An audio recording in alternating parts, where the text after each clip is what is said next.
Hello guys, good morning. Kumusta na po mga friends natin din all over the world. So ito po, nandito naman yung friend nyo, si Saryo from California. And ngayon, again, nandito sa may Bodega Bay. Yung kahapon, nagpaplano ako na magbablog din dito sa area. As I promised, I said, punta tayo sa may Spad Marina, magbablog din tayo doon. Kasi kahapon, ang na-cover ko doon sa may Bodega Bay. Actually, this entire place, guys, is Bodega Bay. And then, ito, categorized lang siya Spad Marina dahil nandito nakapark yung mga fishing boat. Yan. Halo na rin yung mga fishing boat na mga professional or mga nagre-rent dyan dahil may mga boat sila, personal use. Kaya, nagre-rent sila ng parking space dyan para ma-parking yung mga boat nila. But kadalasan talaga mga fishermen ang nakatira dito. Yan. California is one of the biggest fishing industry in United States. And because of the size of the California. Hi, good morning. Oh, wow. Baby. Okay, so anyway guys, excuse me for that. Actually, may dumaan kasi tapos may deer na tumakbo. Dito, ang ingay naman ng aso ko, nagtatahol doon, oh. Yan. Kasi kapag may dumadaan, tumatahol yan sila, mga guard dog kasi lang kahit maliit eh. So ito guys, yung mga naka-parking din dito, yung mga boat nga, yung hihilain lang dito.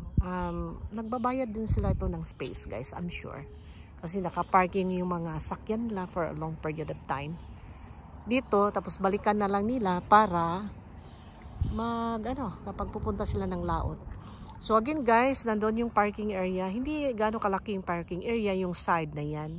Yung mga individual nga, hindi taga dito talaga. Yung mga bisita, yan nga area. And then, lakad ka dyan guys. Yan sa may GT yan. And then, doon sa dulo, doon ka magtapon ng mga crab trap, mo doon. Yung mag-fishing, mag-fishing nga doon. Tapos dito, itong parking space sa mga nagre-rent ng mga area ng, yung mga ganyan ng mga boat. Tapos tinatakipan nila. And then, sa kabila naman, nandun yung mga parking space doon, guys. Maluwag din doon. Pati doon sa coastal area, pwede ka mag-park doon. Yung sa side.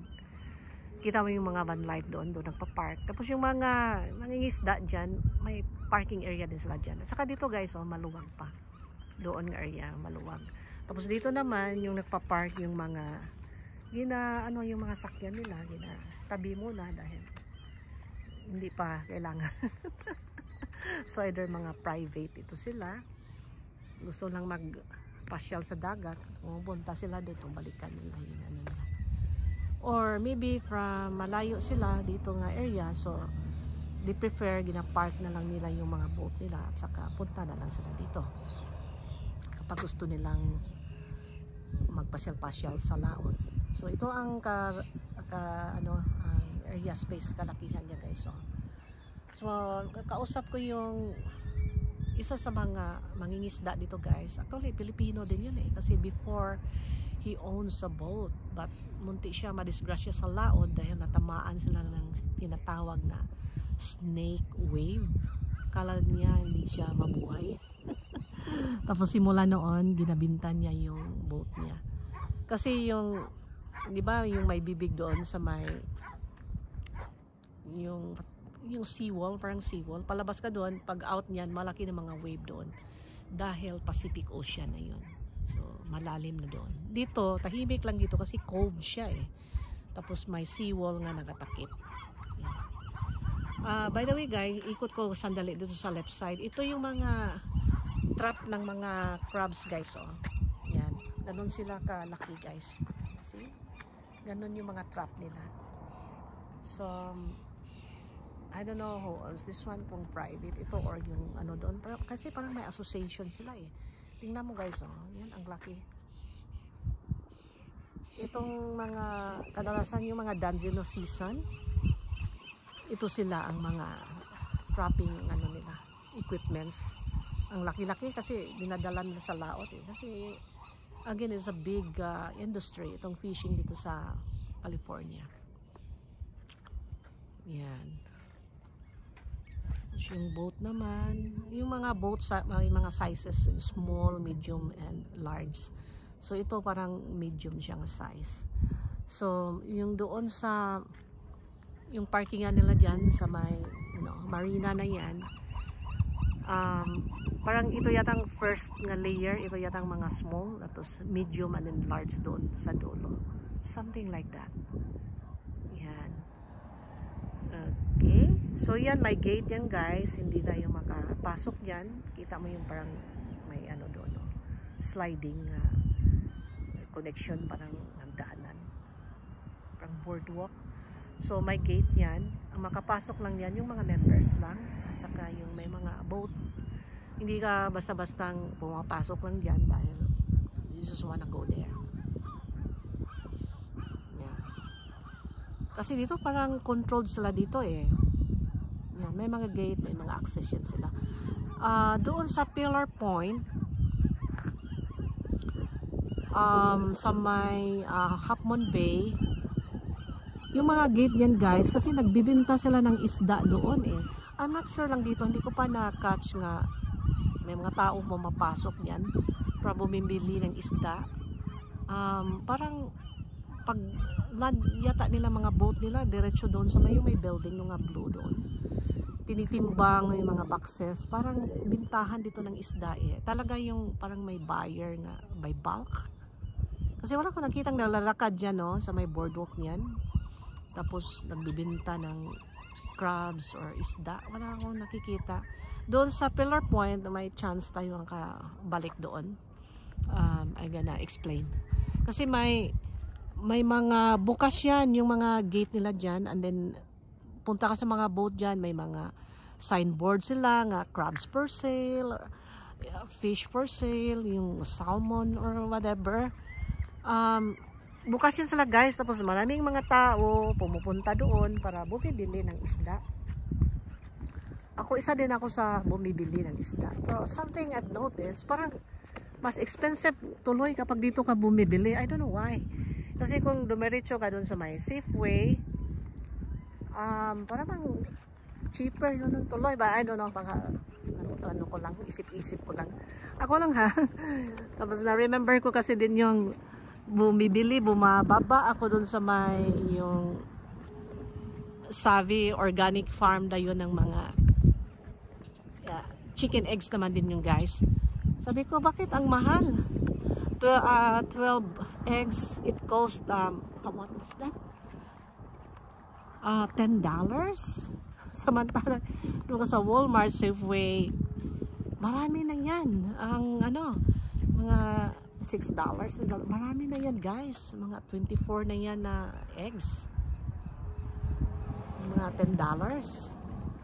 Mga organic na yan. I just don't understand why it was expensive down there. And doon ako bumibili na lang sa mga grocery stores. At saka nami-maintain pa yung yung temperature doon. I don't know, maybe because fresh from the farm, probably. So that's why ganun na lang ka-expensive. But anyway, doon na lang ako bumibili sa naka-control naman yung mga temperature niyan. So okay pa rin yung mga itlog doon eh. Saka mas cheaper. Walmart ka bibili, cheaper ang itlog doon. Mga $10, ano na yan? 24 eggs na yan. Good quality pa yan. And malinis na kasi nilinisan na nila. Yun doon sa parno, makikita mo yung mga puffs pa nagdikit-dikit doon sa eggshells. Yan, tapos pumasok ako yung parang may yung kiosk nila doon. So parang init. Pero makita mo yung mga manok din sa labas, talagang nakalabas sila. Hindi yung nakakulong tapos paitlogin mo. Talagang open space. So talagang kita mo organic na rin. Pinifeed nila yung may mga prutas, may mga dahon-dahon doon. So siguro it is really organic. Yan. So dito tayo guys, naglalakad tayo. Tingnan natin kung may makita tayong isda dun sa dulo kasi mahaba-haba ito guys. So lakad ka dito, tingin ka sa left, nandyan yung mga nagpa-park ng mga boat. Diyan sila. Yan. Doon sa taas may mga bahay naman. So doon tayo galing guys, oh. Yan. Malayo naman, di naman nakita yung registration ko. Okay lang yan. Ayaw ko kasing mag-picture ng mga registration na yung mga sakyan mo eh. Tapos yan guys, ito, tahimik ang tubig. Maraming lumot. Yan, pagkain ng isda, plankton. Tapos may boat palabas doon. Maliit na boat, mangisda yan siya.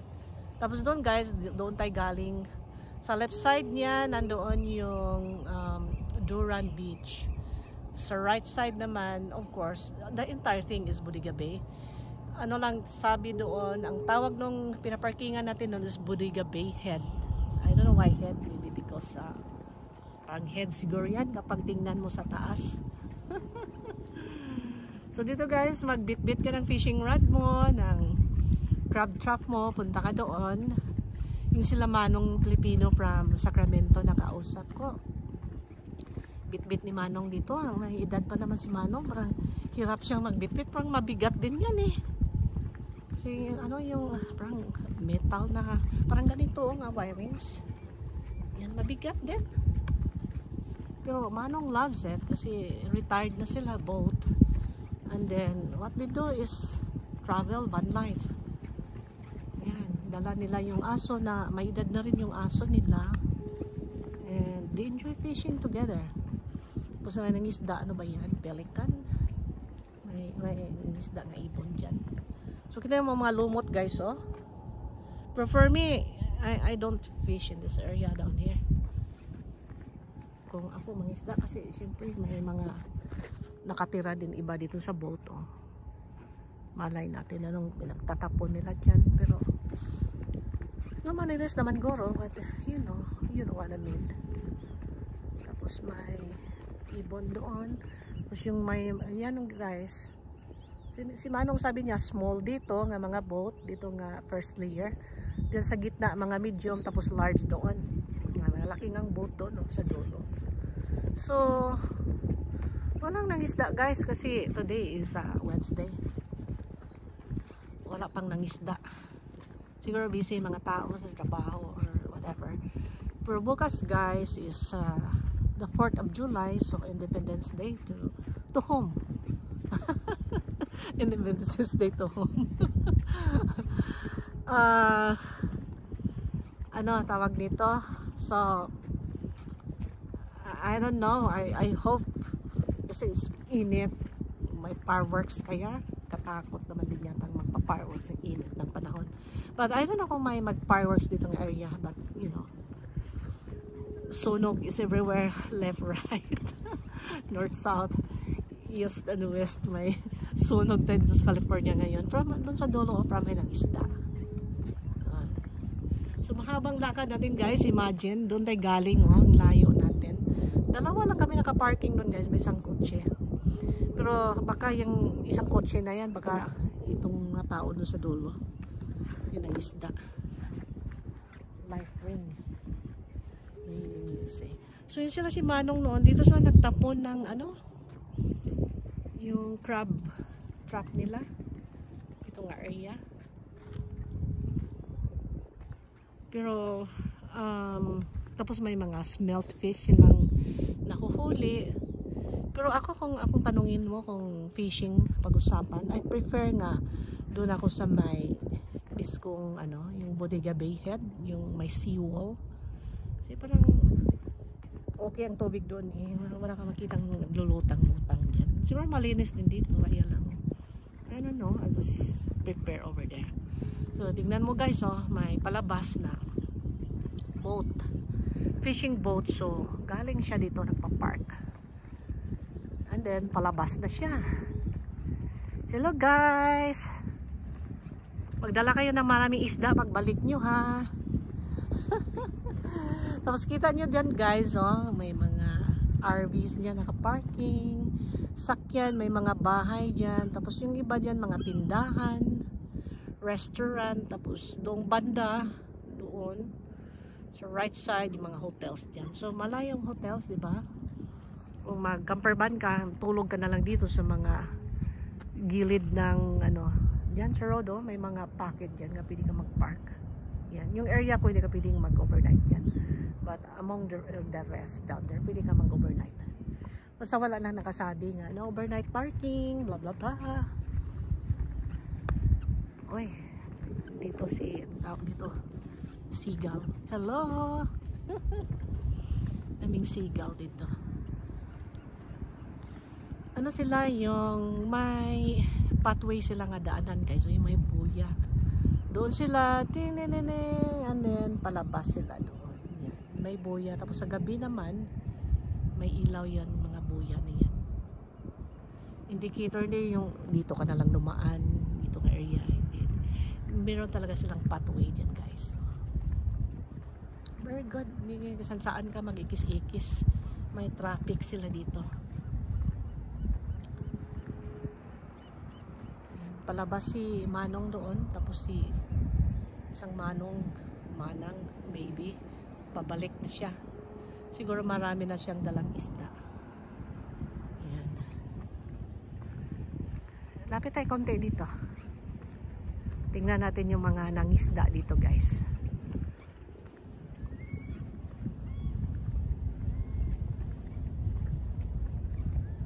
Kita po mga RV doon, guys, oh. Tapos mga camper vans doon. Konti lang pero maya dadami din yan mamaya. Yan. Tapos ito yung mga boat. So again, doon yung mga smaller. Yan, tama si Manong, maliliit nga doon, oh. Then dito lumaki kaunti, so mga medium size ng mga boat. Dito large na, tingnan mo, malaki siya. Doon na yung malaki. So, tama yung sinabi ni Manong. So, I don't know this guys kung nagpi-fishing ito. Siguro. Kung nagpasyal-pasyal lang. Doon sa dulo. So, hanggang dulo ka doon, guys. Yun. Ang haba ng GT, no? And then, yung mga nagkakayak, kita mo yung van doon, guys. Oh. Mga pickup truck. Kotse, doon yung mga ano na, bit-bit nila yung mga kayak nila, guys. And then dito sila lalabas, mga paddle boards, ganoon. Good question, ha. Tine-check din pala siguro nila yung mga boat kapag magla-lunch ka dito.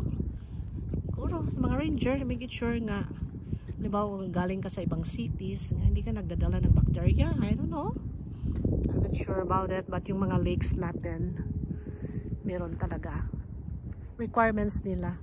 Ipa-check up mo yung boat mo. Any floating devices.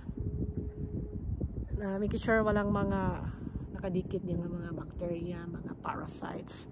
Then, i-contaminate mo yung tubig. Kasi, ano no, kasi yung lakes, wala kasing outlet. Katulad nito nga, open ocean.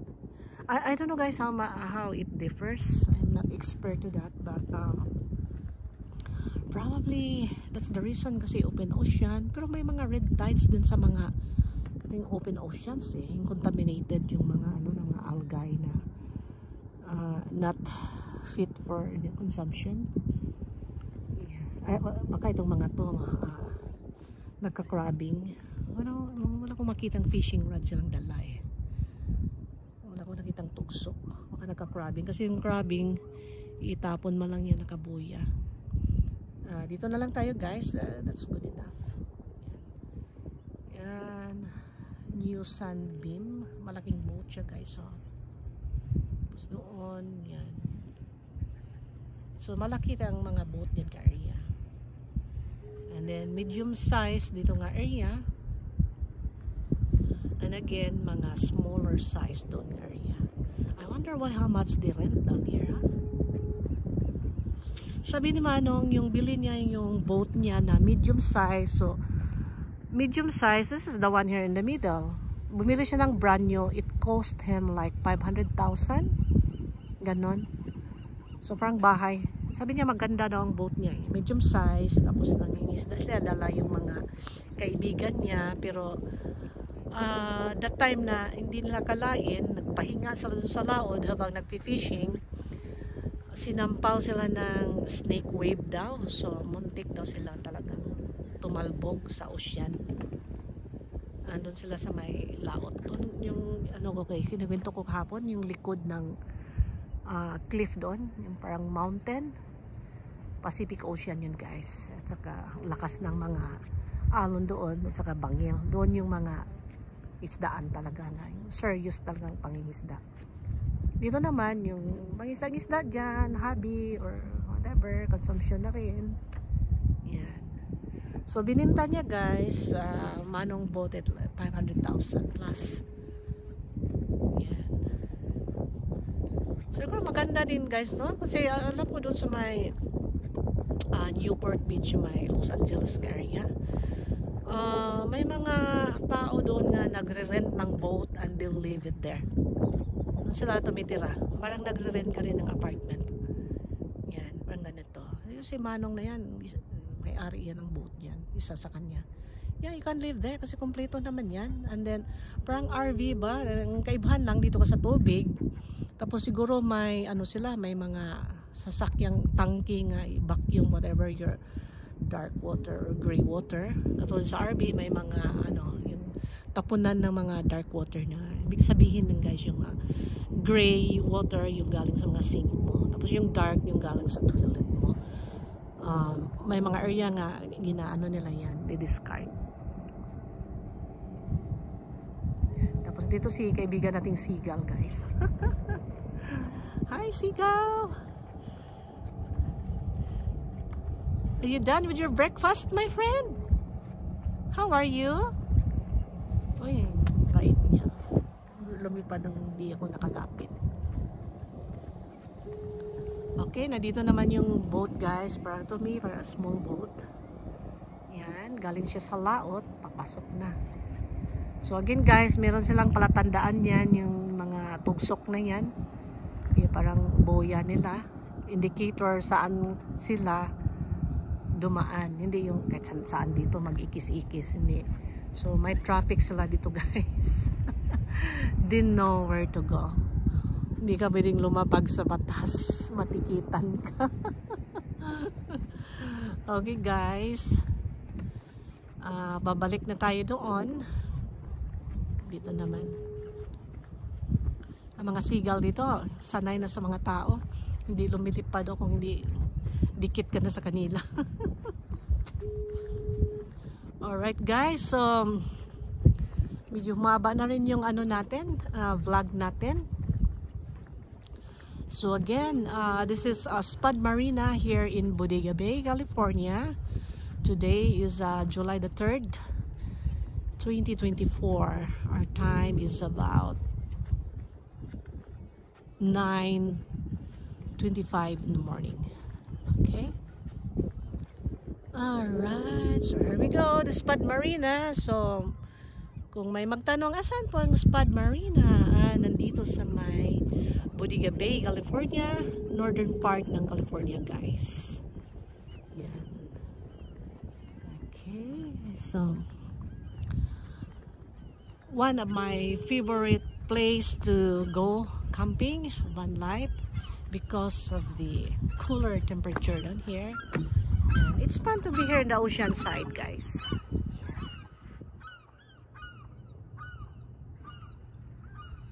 Beautiful, priskong hangin.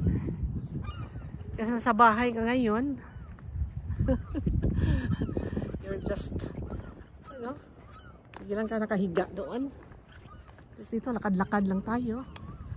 Wala kang gagawin kundi umuwi sabay matulog at magtrabaho. Dahil you have a lot of bills to pay your big house. There we go guys. Simple life lang tayo. There we go. Travel. You don't have to own a big house anymore. Small house is good enough. or maybe apartment, it's good enough. I mean, when I do my van life, before mahilig kong magbitbit ng walang mga realize kaunti lang palang kailangan ko. I don't even remember why did I bring those. Kung hindi ako mag-rearrange ko, well, it's just there. Keep bringing it. It's just adding weight to my to my van, and dragging aerodynamics, so gas rin. Parang may umiikot yan. Kala ko may tao. Parang water pump. Siguro taga-filter yan ng tubig. Alam ko yung mga ganyan, mga water pump ay either electrical operated or solar para ma-circulate yung tubig. Kasi itong tubig kailangan din ng aeration katulad ng fish pan, yung mga shrimps na kailangan mo, kita mo yung parang mga fountain sa mga fish pan to make the place livable for fish or whatever nakatira doon.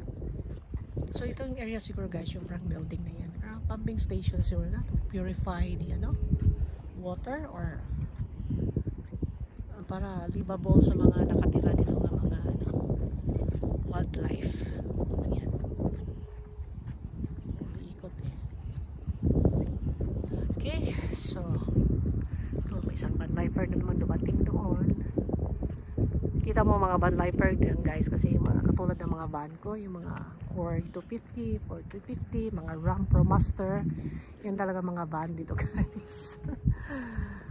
Of course yung mga